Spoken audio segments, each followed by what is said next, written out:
Message de El Moria reçu le 16 juin 2015 par Elena R&F. Mes chers amis, mes chers frères et sœurs, je suis venu ici même vous parler d'un fait très surprenant qui se déroule actuellement dans les sphères des êtres spirituellement avancés.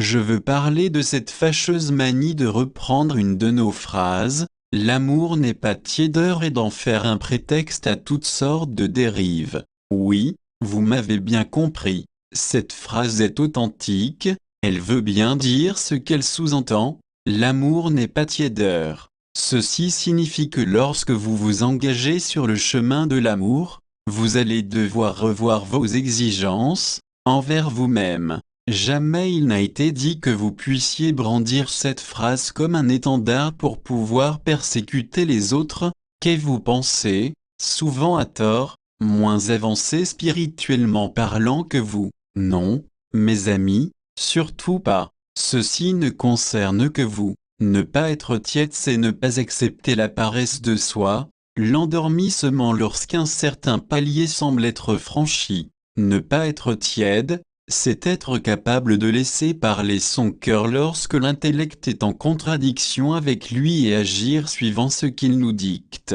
Ne pas être tiède est oser passer à l'acte lorsque vous voyez une situation qui ne vous paraît pas acceptable. Mais en aucun cas, cela vous donne le droit de juger, ni de malmener autrui, même lorsque la situation est pour vous une flagrante injustice. Il y a une grande nuance à tout ceci, la discernez-vous? Ce n'est pas parce que vous avez compris une notion à un moment donné que vous avez le droit de l'imposer. Ce n'est pas parce que vous n'êtes pas d'accord avec une personne que vous avez le droit de la rabaisser, de lui parler de façon abjecte, d'employer un langage grossier. Rien ne vous y autorise. Je le répète, l'amour n'est pas tiédeur, ne s'adresse qu'à vous, personnellement, et implique une totale adhésion au chemin, à la voie que vous avez entrepris. Ce seulement est pourtant tout. Vous êtes votre propre monde.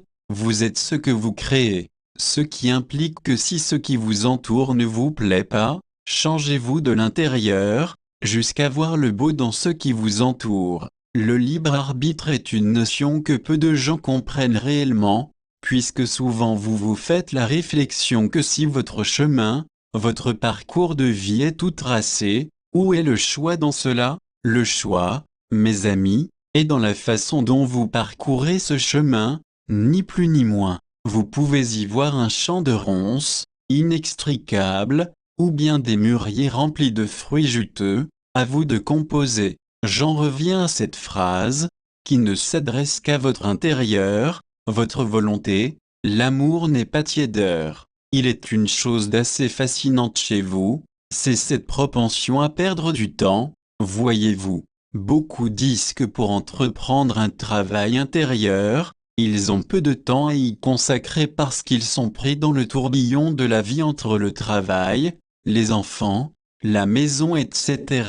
Ceci nous pouvons le concevoir, que vous soyez très occupés. Néanmoins, n'avez-vous donc pas compris que votre cheminement ne s'arrête pas une fois que vous avez terminé votre séance hebdomadaire de méditation? Ce travail intérieur doit être constant, même lorsque vous faites les courses, même lorsque vous vous occupez des enfants, même lorsque vous changez la litière du chat. C'est ceci, ne pas être tiède, rester dans la régularité, faire de chaque seconde, chaque action, un moment de grâce à l'amour. Non, ceci n'est pas forcément toujours aisé, je vous l'accorde, mais voyez plutôt, combien de temps passez-vous sur les réseaux sociaux? Y trouvez-vous véritablement ce que vous cherchez? Absolument pas. Ceci ne doit être qu'un outil, pas une échappatoire à vos vies qui vous semblent difficiles. Examinez-vous la prochaine fois que vous restez un moment connecté et voyez ce qui se passe en vous.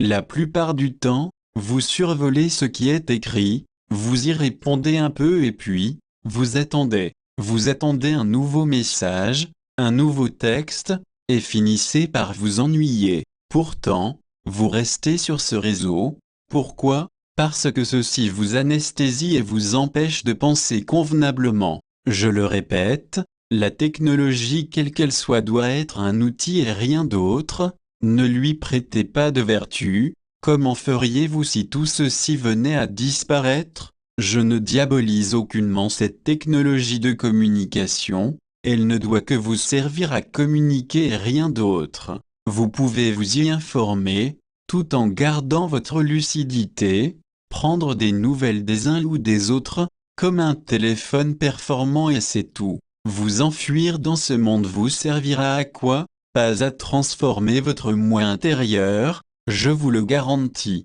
Tout ce que vous devez savoir est déjà en vous, et ce, depuis la nuit des temps. Alors, redressez-vous, éteignez vos ordinateurs ou tablettes plusieurs heures par jour, incarnez la phrase « L'amour n'est pas tiédeur » et vous aurez compris. Et de grâce, oubliez cette phrase si vous deviez la brandir comme une pancarte sous le nez d'un opposant, vous n'auriez pas plus raison que lui. Joshua Sananda lui-même n'a jamais maltraité qui que ce soit sous couvert de ce genre de principe.